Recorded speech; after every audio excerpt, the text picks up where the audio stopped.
नमस्कार, मैं हूं प्रदीप विश्वकर्मा और आप देख रहे हैं आपका अपना मन पसंदीदा कार्यक्रम आज की मुलाकात।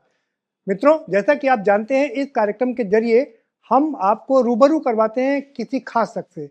और आज हमारे साथ में जो शख्स हैं वो बहुत खास इस मायने में है क्योंकि किसानों की आय दोगुनी करने में उनका महत्वपूर्ण योगदान है।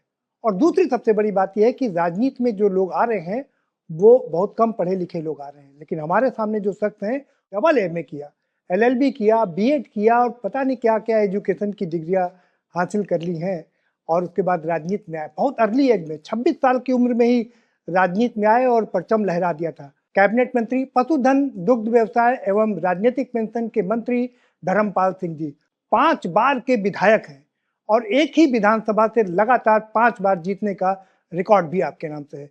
बहुत स्वागत है सर आपका। आपको बहुत धन्यवाद, आपने अपना समय दिया है और इसके लिए मैं आपको बहुत बधाई देता हूँ। सर, यह तो आपका बड़प्पन है। आपने जनरली हमने जो देखा अब आजकल जो लोग आ रहे हैं ना, जो मसल्स पावर है या थोड़ा दबंग टाइप के लोग हैं वो राजनीति में आ रहे हैं, लेकिन आपने इतनी पढ़ाई किया और इतनी पढ़ाई करके राजनीति में आ गए। देखिए, राजनीति हमारे लिए धंधा नहीं है जी। राजनीति हमारे लिए धर्म है। पंडित दीनदयाल उपाध्याय के सपनों को साकार करना। उन्होंने कहा था, उस दिन सच्चा प्रजातंत्र आएगा जिस दिन गांव के अंतिम छोर पर खड़ा व्यक्ति, जिसे घर बैठे न्याय नहीं मिलता है, अपने मौलिक अधिकारों का प्रयोग घर बैठे नहीं कर पाता है, मौलिक अधिकार उसको मिलते नहीं, जो शोषित है, पीड़ित है, दलित है, उपेक्षित है, ऐसे लोगों को घर बैठे न्याय मिल जाए, उस दिन सच्चा प्रजातंत्र आएगा। लेकिन राजनीति में आने से पहले ही आपने आरएसएस ज्वाइन कर लिया था, आप बचपन से ही आरएसएस में। हाँ, देखिए, ये मेरा सौभाग्य है कि मैं राष्ट्रीय स्वयंसेवक संघ का सदस्य हूँ, था, अब भी हूँ। राष्ट्रीय स्वयंसेवक संघ, सच में जो संस्कार मिले हैं हमें राजनीति के, वो राष्ट्रीय स्वयंसेवक संघ के माध्यम से ही मिले। और यही कारण है कि भारतीय जनता पार्टी का जो संगठन है वो सत्ता सुख की राजनीति नहीं करता है, वो व्यक्ति निर्माण की राजनीति करता है। व्यक्ति कैसा हो? व्यक्ति संस्कारवान हो, व्यक्ति ज्ञानवान हो, व्यक्ति धनवान हो, व्यक्ति बलवान हो। ऐसे व्यक्ति के माध्यम से जो समाज का निर्माण होगा, वो समाज प्रदेश का निर्माण करेगा, प्रदेश से देश का निर्माण करेगा और देश से राष्ट्र का निर्माण करेगा। बहुत छोटे छोटे पदों पर काम किया आरएसएस में रह करके, कहाँ से शुरुआत की थी आपने? देखिए, राष्ट्रीय स्वयंसेवक संघ में एक व्यवस्था है जी। मैं पहले स्वयंसेवक, आज भी हूँ, पहले भी था।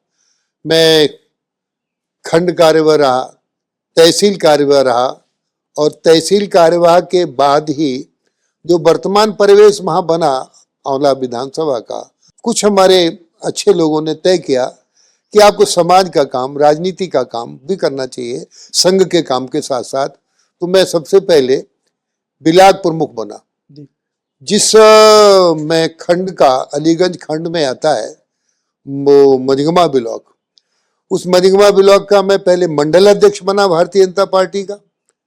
मंडल अध्यक्ष के बाद मैं उसी का ब्लॉक प्रमुख बना और मैंने 14 अक्टूबर 1988 को ब्लॉक प्रमुख पद की शपथ ली। इतनी छोटी सी उम्र में आरएसएस ने आपको भारतीय जनता पार्टी की तरफ डाइवर्ट किया। जब मैं ब्लॉक प्रमुख बना तो मेरी उम्र 28 वर्ष की थी जी। लोगों ने कहा कि भाई इनकी उम्र कम है, तो सीएमओ ने प्रमाणित करके दिया कि इनकी उम्र कम नहीं है, ग्रोथ अच्छी है, तो इसलिए बिल्कुल फिट है, उम्र का कोई इन पे वो नहीं पड़ता। 1988 में आप पहली बार विधायक बने और ठीक 1 साल बाद मंत्री बन गए। 1996 में जो पहला चुनाव लड़ा तो सरकार बनी। 1997 में आप मंत्री बने पहली बार। 1997 में मैं पहली बार मंत्री बना जी। और उसमें मायावती जी मुख्यमंत्री बनी थी। 6 महीने का आपका ये पीरियड रहा। सम्मिलित सरकार में मैं मंत्री बना, 6 महीने का कालखंड रहा मायावती के साथ। इसके बाद मायावती नहीं, फिर बस 20 सितंबर तक आपका कार्यकाल था और उसके बाद सरकार बदली, 21 सितंबर को आप फिर मंत्री बन गए और इस बार कैबिनेट का दर्जा मिला। जी, मैं बताता हूँ आपको। मायावती जी के बाद फिर सरकार बदली, कल्याण सिंह जी मुख्यमंत्री बने। कल्याण सिंह के साथ भी हम मंत्री रहने का मुझे सौभाग्य मिला। कल्याण सिंह जी के बाद फिर माननीय राम प्रसाद गुप्ता जी मुख्यमंत्री बने। माननीय राम प्रसाद गुप्ता जी के साथ भी रहने का मुझे सौभाग्य मिला। राम प्रसाद गुप्ता जी के बाद माननीय राजनाथ सिंह जी मुख्यमंत्री बने। तो रानी राजनाथ सिंह जी के साथ भी मुझे मंत्री बनने का सौभाग्य मिला। फिर चुनाव हुआ, फिर सरकार बनी मायावती के साथ, तो मैं मायावती के साथ फिर मंत्री बना। और इसके बाद जब सरकार गिरा दी बीच में, माननीय मुलायम सिंह जी मुख्यमंत्री बने, तो फिर मैं भारतीय जनता पार्टी के विधानमंडल दल का डिप्टी लीडर, मुख्य सचेतक, डिप्टी लीडर तक रहा। बिल्कुल। लेकिन बड़ी बात यह है ना कि आप 20 सितंबर को बहन जी के साथ में मंत्री थे, 21 सितंबर को आपने कल्याण सिंह जी के साथ में शपथ लिया। वो रात का कुछ विवरण जरा हमारे दर्शकों को बताइए, कैसा रहा वो शाम? नहीं, पहली बार मैं जब मैं मंत्री बना, अब आपने बड़ा रहस्यमय बात पूछी है, तो अखबार वालों ने छापा कि माननीय कल्याण सिंह जी ने, नहीं मैं उस पर आ रहा था, लेकिन मैं उस रात की बात करूं, उस पर मैं बात करूंगा, लेकिन पहले उस रात की बात बता दीजिए कि वो रात कैसी रही आपकी जब आपने परिवर्तन किया। देखिए, वो तो कुछ मुराद ही नहीं, वो तो हमारा सिस्टम था। भारतीय जनता पार्टी का तय था कि भाई ये 6 महीने के बाद माननीय कल्याण सिंह जी मुख्यमंत्री बनेंगे, तो उसमें कोई परिवर्तन नहीं हुआ था। वो जो मंत्री थे मायावती के साथ, वो मंत्री फिर माननीय कल्याण सिंह जी के भी साथ। लेकिन आपको तो प्रमोट किया गया ना? नहीं, हम स्वतंत्र प्रभार दिया गया जी, हमें राजमंत्री से स्वतंत्र प्रभार मंत्री बनाया गया, फिर हमको कैबिनेट बाद में दिया गया। लेकिन आप तो क्रिमिनल हैं। हाँ, वो जो आपने कहा, माननीय मुख्यमंत्री कल्याण सिंह जी बने, तो अखबार वालों ने जब लिखा कि माननीय मुख्यमंत्री कल्याण सिंह जी ने एक क्रिमिनल को मंत्री बनाया। जी, कल्याण सिंह जी टाइट आपकी थे। पूरी हिस्ट्री लिखी हुई थी उसमें। माननीय कल्याण सिंह जी टाइट थे और अनुशासन प्रिय थे, सिस्टम को महत्व देते थे। उन्होंने मुझे बुलाया, बड़ी गंभीरता से कहा कि धर्मपाल सिंह तुम क्रिमिनल हो। मैंने कहा जी बाबूजी मैं क्रिमिनल हूँ। बोले क्या क्राइम करते हो? मैंने बाबूजी मैं डकैती नहीं डालता, अपहरण नहीं करता, किसी की संपत्ति पे कब्जे नहीं करता, दुकानें नहीं कब्जाता। और फिर क्या करते हो? मैंने कहा कोई जो ऐसा करता है उसका मैं विरोध करता हूँ। किसी की बहन बेटी की इज्जत आबरू पर जो डकैती डालता है उनको मैं मारता हूँ, उनको ठीक करने का काम करता हूँ। तो जो गलती तो वो करते हैं, समाजवादी पार्टी के जो अपराधी और ऐसे लोग थे, मुकदमा मुझ पे लिखे जाते हैं, तो वो क्राइम है, मैं ऐसे कोई क्राइम नहीं करता। तो बाबूजी कल्याण सिंह ने कहा थोड़ी देर विचार करके, बोले अच्छा धर्मपाल सिंह ऐसे क्राइम करते हो तो तुम और करो, ये सब मैं वापस ले लूंगा। लेकिन 307 का मुकदमा भी आपके खिलाफ दर्ज है। हाँ, बाबूजी कल्याण सिंह जी ने कहा कि धर्मपाल सिंह ये तो ठीक है, तुम्हारे खिलाफ 307 के मुकदमे लिखे गए हैं। तो मैंने बाबूजी कहा जो अपराधी मुझे घेर लेते हैं, फायर करते हैं, तो मैं फिर उन पर फूलों की तो वर्षा नहीं करूंगा, बचाव में मुझे भी कुछ करना पड़ता है। तो वो मुस्कुराए, बोले बहुत ठीक काम करते हो, इसी तरीके से बहादुरी से राजनीति करो। लेकिन आसान नहीं है राजनीति। हाँ, मेरा मानना है विश्वकर्मा जी, राजनीति आसान नहीं है। राजनीति बहादुरों का खेल है, राजनीति वीरों का खेल है, राजनीति सबके बस की बात नहीं है। कि बहुत कुछ झेलना पड़ा, आपके परिवार के खिलाफ मुकदमा लिख दिया गया, आपकी माताजी को जेल जाना पड़ा, आपके पूरे परिवार को जेल जाना पड़ा। मैं इमोशनल हो जाऊंगा सच में। दर्शक जानना चाहते हैं सर। जब मेरी माँ को थाने में पुलिस पकड़ कर लाई, उस समय दरोगा को उन्होंने बेत से मारा। जब चाय लेके आया, बोले इस कमरे में घुसना नहीं और मैं कुछ नहीं खाऊंगी। हम लोग फिर मुकदमे लिखे थे। माँ जब अरेस्ट हो गई तो मैं, मेरा छोटा भाई, दोनों पुलिस वाले सम्मान को थाने से चले गए। एक दरोगा, आज भी नाम मुझे याद है, वो मेरा मित्र था, लवकुश यादव। उनने कहा कि कोतवाल को और किसी को इन्होंने आने नहीं दिया, कुछ खा पी नहीं रही है, अब इन्हें कुछ खिला दो। मैंने अपनी माँ से कहा तो कठिनाई हुई। जी, मैं समझ सकता हूँ बात। मेरी माँ ने कहा कि तुम जाओ, पुलिस मुझे यहाँ से जिंदा नहीं ले जाएगी। तो बहुत, चलिए आगे कुछ करिए। ये जो चक्र था यहीं रुकता नहीं है, आपके हाँ, बेटे का भी अपहरण करा दिया गया। ये बड़ी दिक्कत है। माँ को फिर माँ कहा कि मेरी लाश जाएगी, तो खैर माँ की कहीं जमानत ना हो जाए, तो उन लोगों ने जो राजनीति उस समय समाजवादी पार्टी की करते थे, उन लोगों ने वकीलों की हड़ताल करा दी, कहीं कोई जमानत ना हो जाए।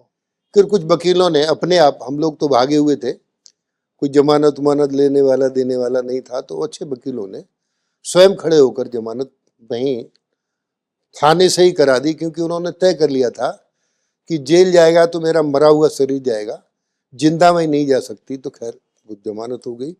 और उस समय जो परिस्थितियां थी, बहुत खराब परिस्थितियां थी। आज जो समाजवादी पार्टी के लोग कहते हैं कि बदले की भावना से काम कर रहे हैं, बदले की भावना से पार्टी, समाजवादी पार्टी प्रारंभ से काम करती आई है। हम लोग उसके भुक्तभोगी हैं, हमने उसको झेलने का काम किया है, परिवार के साथ झेला है। राजनीति तो मैं करता था, लेकिन परिवार झेलता था। परिवार के लोग कहते थे, मेरे बेटे का भी अपहरण इसी माध्यम से हुआ, एक एक नहीं दो दो बच्चों का हुआ। तो राजनीति कोई सामान्य चीज नहीं है। आज के नेता की अगर हम बात करें, उन नेताओं की बात करें, तो जरा से लाभ के लिए वो पार्टी स्विच ओवर कर लेते हैं, छोटे छोटे स्पैन में पार्टी स्विच ओवर कर लेते हैं और अपने आप को राजनीतिक मौसम वैज्ञानिक कहने में संकोच नहीं करते हैं। लेकिन आपने एक ही पार्टी के साथ रह करके एक ही विधानसभा से 5 बार आप विधायक बने, और उस परिस्थिति में भी बने जब समाजवादी पार्टी की लहर चल रही थी। 2012 में भी आप विधायक। देखिए, मैं इसके लिए अपनी औला विधानसभा की जनता को बधाई देता हूँ।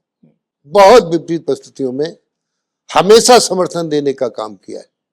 और कभी जब माननीय कल्याण सिंह जी ने पार्टी छोड़ दी थी, तब मैं भारतीय जनता पार्टी में रहा। कल्याण सिंह जी हमारे निकट के रिश्तेदार भी, और उनका हम पर बड़ा आशीर्वाद रहा। वो बहुत प्यार भी करते थे, वो चाहते थे। लेकिन हम जब पार्टी छोड़कर नहीं गए, तो भी हमको बाद में बहुत कठिनाई हुई। लेकिन औला विधानसभा की जनता ने हमेशा हमारा साथ देने का काम किया है। आपके चैनल के माध्यम से मैं औला विधानसभा की जनता को बहुत बहुत बधाई और साधुवाद देना चाहूँगा कि वो हमेशा से निरंतरता में मेरे साथ बनी रही है। बहुत कठिन सवाल पूछने जा रहा हूँ सर आपसे। कठिन सवाल ये कि आपने बसपा सुप्रीमो मायावती के साथ, मुख्यमंत्री थी, उनके साथ काम किया, आपने कल्याण सिंह जी के साथ काम किया, राम प्रकाश गुप्ता जी के साथ काम किया, राजनाथ सिंह जी के साथ काम किया, और वर्तमान में योगी जी की कैबिनेट में भी मंत्री हैं। 2017 में भी मंत्री थे, 2022 में भी आप मंत्री बने, कैबिनेट मंत्री। कौन से मुख्यमंत्री की कार्यशैली सबसे अच्छी लगती है आपको? देखिए, हमारे यहाँ भारतीय जनता पार्टी के सभी मुख्यमंत्रियों की कार्यशैली बहुत अच्छी रही, सभी की। और मैं एक बात और आपको बताना चाहूंगा, जब मायावती जी मुख्यमंत्री थी, मैं श्रम मंत्री था जी। उस समय एक हालात ऐसे थे उत्तर प्रदेश के, मायावती सुप्रीमो थी, मुख्यमंत्री थी, तो सारी जो सरकारी जमीनें थी उन पर पार्क और ये सब बनाने का काम हो रहा था। उस समय चारबाग रेलवे स्टेशन लखनऊ के पास में हमारा सेवा योजन कार्यालय, सेवा योजन कार्यालय, उन्होंने उस पर हज हाउस बनाने के लिए एक प्रस्ताव दे दिया। हमारे पास पत्रावली आई कि भाई आप इस पर दस्तखत करें। हमने कहा हम इस पर दस्तखत नहीं करेंगे, हज हाउस वो बनाए, हमारा इसमें कोई आपत्ति नहीं है। फिर उस समय पीएल पुनिया मुख्यमंत्री के सचिव थे, वो मेरे पास आए कि भाई सबने हमारे बड़े नेताओं के नाम लिए, इनने जमीन दे दी, इनने जमीन दे दी, आप भी दे दो, कुछ सरकारी चीजें हैं, आप पे क्या नुकसान पड़ रहा है। तो हमने कहा भाई देखो, सरकारी चीज जरूर है, सरकारी चीज गवर्नमेंट को भी दी जाती है तो कैबिनेट में आती है। गवर्नमेंट टू गवर्नमेंट भी कोई चीज देंगे तो कैबिनेट में लाएंगे। माननीय मुख्यमंत्री जी कैबिनेट में लाए, प्रस्ताव पास कराएं, हम दे देंगे, हमसे कोई दिक्कत थोड़ी है। और हम मुख्यमंत्री थोड़ी, मुख्यमंत्री तो मायावती हैं, हम दस्तखत नहीं कर रहे हैं तो हम रोक थोड़ी रहे, वो बना लें। तो फिर इस पे माननीय मुख्यमंत्री जी मायावती जी को जब हमने मना कर दिया कि हम दस्तखत नहीं करेंगे फाइल पर, तो वो विष्णुकांत शास्त्री उन दोनों राज्यपाल थे, करें जी। तो वो आपने बड़ा गहरा प्रश्न कर लिया है। जी। जब वो मुझे बर्खास्त कराने की पत्रावली बना के ले गई राज्यपाल के पास कि भाई मैं संवैधानिक संकट पैदा हो गया उत्तर प्रदेश में, एक मंत्री मेरा कहना नहीं मान रहा है, तो इसलिए मैं उन्हें हटाना चाहती हूँ।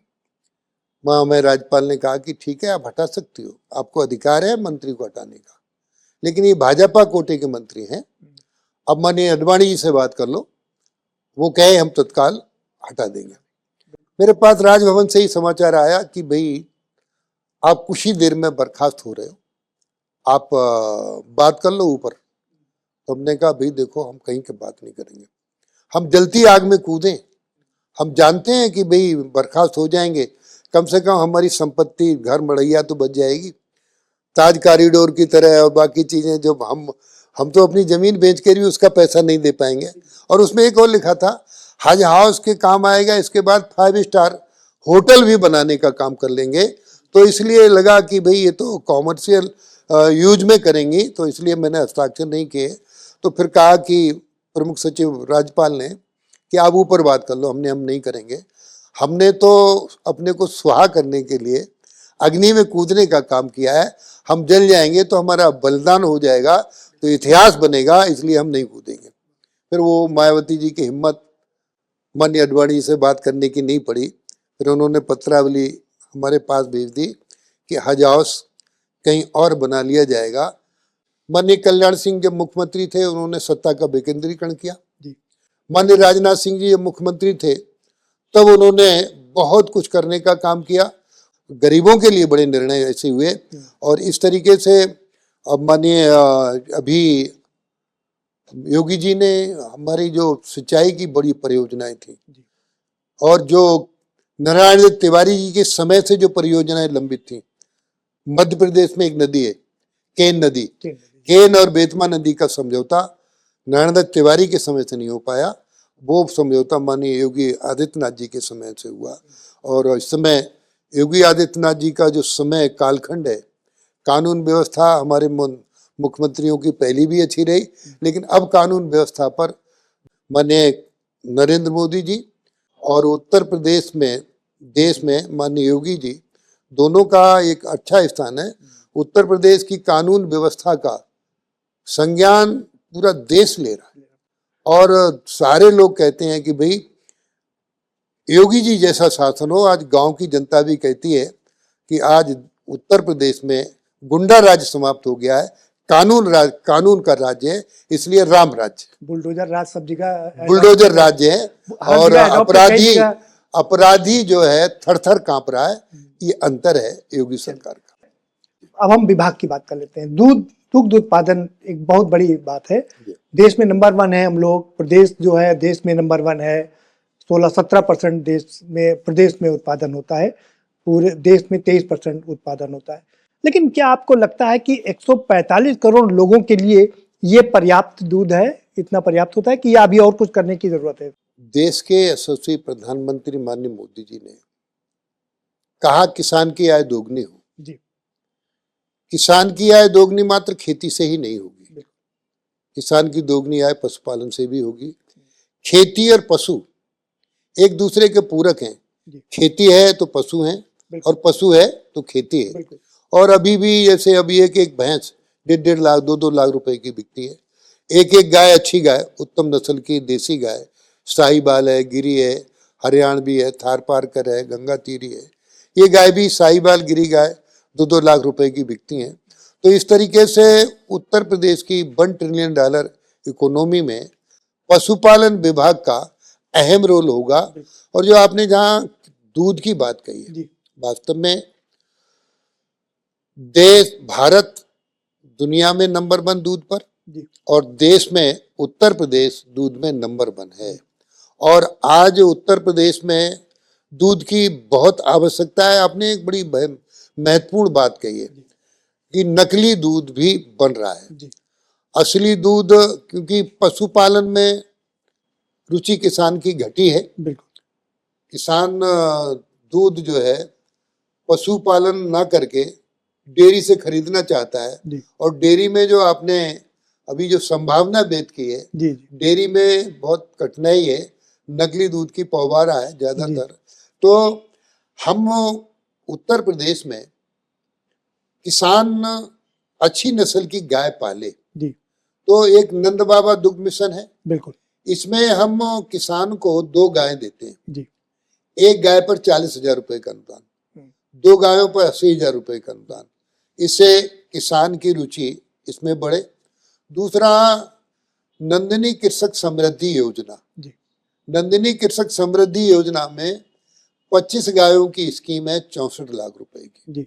इसमें 50% का अनुदान है। तो उत्तर प्रदेश में दूध की कमी ना रहे। देखिए, एक और अच्छा बात विषय बताना चाहता हूँ। गाय का दूध, देसी गाय का दूध अमृत है। यदि किसी परिवार को 1 लीटर दूध मिल जाए तो मानो उसको अमृत मिल गया।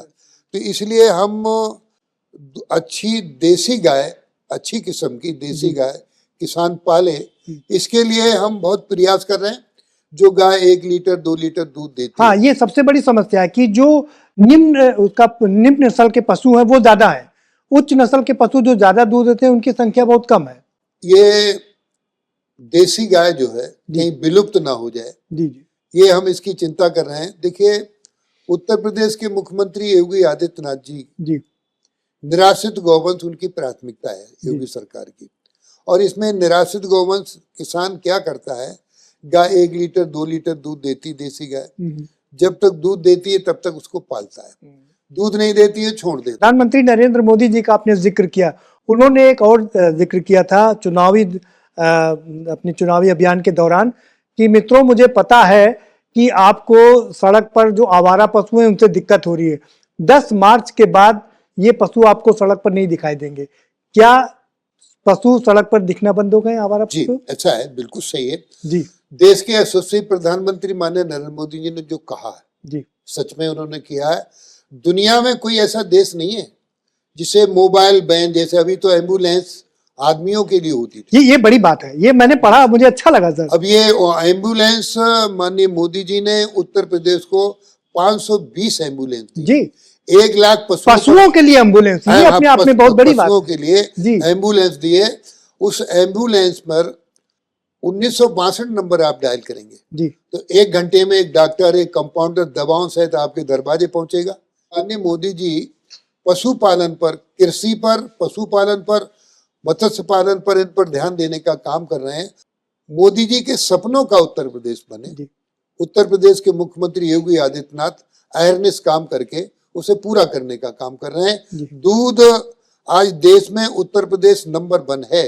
अब गांव में जो बच्चे हैं नए, जिन्होंने BA MA पास कर लिया है, उन्हें गाय के गोबर में बदबू आने लगी है। इधर पूर्व मुख्यमंत्री अखिलेश यादव भी अब गाय के गोबर को बदबूदार कहकर उसको खराब स्थिति में ले जाने का काम करते हैं। तो मित्रों, हम आपको बताना चाहते हैं, गाय के गोबर में लक्ष्मी का वास है, गाय के मूत्र में गंगा मैया बसती है। देसी गाय का दूध नहीं अमृत है। युद्ध चल रहा है, विश्व बहुत ही खराब दौर से गुजर रहा है। अनुमानित यह है कि देश की 1% GDP गिर जाएगी। देश की GDP नहीं गिरने वाली। इस समय कृषि हमारे देश की अर्थव्यवस्था है। कृषि प्रभावित होती है तो अर्थव्यवस्था प्रभावित होती है। GDP नापने का पैमाना खेती ही है, तो खेती पर पूरा फोकस है। और मैं आपके इस चैनल के माध्यम से देश के प्रधानमंत्री को, देश की जनता सराहना कर रही है। आप 5 बार विधायक रह लिए, कई बार कैबिनेट मंत्री रह चुके, तमाम अन्य मंत्री रहे, इसके आगे क्या 2027 के चुनाव आप कैसे देख रहे हैं आगे की? देखिए, भारतीय जनता पार्टी का मैं कार्यकर्ता हूं विश्वकर्मा जी। संगठन जो निर्णय लेता है वो हमारे लिए सर्वोपरि है। मैं तो एक सामान्य कार्यकर्ता के रूप में काम करता हूं और ऐसे ही काम करता रहूंगा। 27 में चुनाव है, बहुत 1 साल बाद ही चुनाव है, कैसे देखते हैं इन चुनाव को? देखिए, 2027 में योगी जी के नेतृत्व में भारतीय जनता पार्टी प्रचंड बहुमत प्राप्त करेगी। लेकिन कहते हैं कि दोनों इंजन टकरा रहे हैं आपस में, केंद्र के और यूपी के। नहीं, ये तो लोग, विपक्ष के लोग एक माहौल खराब बनाने का काम करते हैं। माननीय मोदी जी के नेतृत्व में उत्तर प्रदेश नहीं पूरा देश आगे बढ़ रहा है। किससे मानते हैं अपनी, आपकी फाइट किससे है? मोदी जी जब अभी नोएडा में जनसभा उन्होंने किया, जेवर एयरपोर्ट का उन्होंने उद्घाटन किया, समाजवादी पार्टी को निशाने पर रखा, क्या लगता है? देखिए समाजवादी पार्टी के पास कोई विकास का एजेंडा नहीं है जी। समाजवादी पार्टी के पास बिरादरी का एजेंडा, जाति का। जी। भारतीय जनता पार्टी जाति की राजनीति नहीं करती। भारतीय जनता पार्टी ये तो बेईमानी है सर कहना, क्योंकि आज का क्या कोई राजनीतिक पार्टी ऐसा है जो जाति के बिना आगे बढ़ सके? मित्र विश्वकर्मा जी, भारतीय जनता पार्टी, मैंने कहा जाति की राजनीति नहीं करती है, भारतीय जनता पार्टी सिद्धांत की राजनीति करती है। आंवला विधानसभा में 90,000 मुस्लिम हैं, 30,000 यादव हैं, उसके बावजूद भी आप लगातार जीत दर्ज करते आ रहे हैं, क्या कारण? हम भी बिरादरी के आधार पर राजनीति नहीं करते। जैसे मेरी बिरादरी का लोधी राजपूत वोट भी वहां 60,000 है जी, लेकिन हम उसके आधार पर राजनीति, मुझे इवन हर बिरादरी का वोट मिलता है और मुसलमान भी मुझे अपना विरोधी नहीं मानता है। मुसलमान भी कहता है यार ये ठीक आदमी है और ये जीत जाए, वो दुआ देता है, वोट भले ही ना दे। आप हमारे चैनल आज की खबर के माध्यम से किसानों को और देश प्रदेश के लोगों को, देश के लोगों को क्या संदेश देना चाहते हैं? पहले आपके चैनल को मैं बधाई देना चाहता हूं कि आप जमीन से जुड़े मुद्दों को उठाकर जनता को परोसने का काम कर रहे हो और साथ ही देखिए ये देश किसानों का देश है। कृषि उद्योग दोनों ठीक हो और कृषि और उद्योग तभी ठीक होते हैं जब उत्तर प्रदेश, उस प्रदेश की कानून व्यवस्था ठीक हो, सारी चीजें ठीक हो। उत्तर प्रदेश में जब समाजवादी पार्टी की सरकार थी तो 2 एक्सप्रेस वे थे, आज उत्तर प्रदेश में 22 एक्सप्रेस वे हैं। पहले हवाई अड्डे, अंतर्राष्ट्रीय हवाई अड्डे नहीं थे, आज उत्तर प्रदेश में 6 अंतर्राष्ट्रीय हवाई अड्डे हैं, 12 अड्डे हवाई अड्डे बने। तो हम airways, railways, roadways, rapid rail, Uttar Pradesh में पहली रैपिड रेल दिल्ली से मेरठ चली है। तो उत्तर प्रदेश विकास की ओर, अब बीमारू राज्य नहीं है, उत्तर प्रदेश विकसित है, विकास पे आगे बढ़ रहा है। अब डबल इंजन की सरकार डबल विकास करने का काम कर रही है। बहुत शुक्रिया सर, आपको बहुत धन्यवाद जी, शुक्रिया। तो धर्मपाल सिंह जी जो बता रहे हैं कि योगी जी ने जो काम किया है, जो एक्सप्रेसवे बनाने का काम किया है, सुरक्षा देने का काम किया है, बिजली देने का काम किया है, वो सब मिला करके, और आपका जो विभाग है जिसने कोविड काल में इज्जत बचाई थी, क्योंकि कृषि और पशुपालन विभाग एक ऐसा विभाग था जिसने काफी ग्रोथ दिखाया था। आपका मानना है कि वो भी जो अभी खराब समय चल रहा है, युद्ध चल रहा है, उस समय भी यही विभाग ऐसा है जो देश की 5 ट्रिलियन इकोनॉमी को और उत्तर प्रदेश की $1 ट्रिलियन इकोनॉमी बनाने में काफी अहम किरदार निभाएगा। आप हमें दीजिए इजाजत, हमारी टीम के साथ हम फिर हाजिर होंगे आपके समक्ष एक ऐसे ही बहुत खास शख्स के साथ।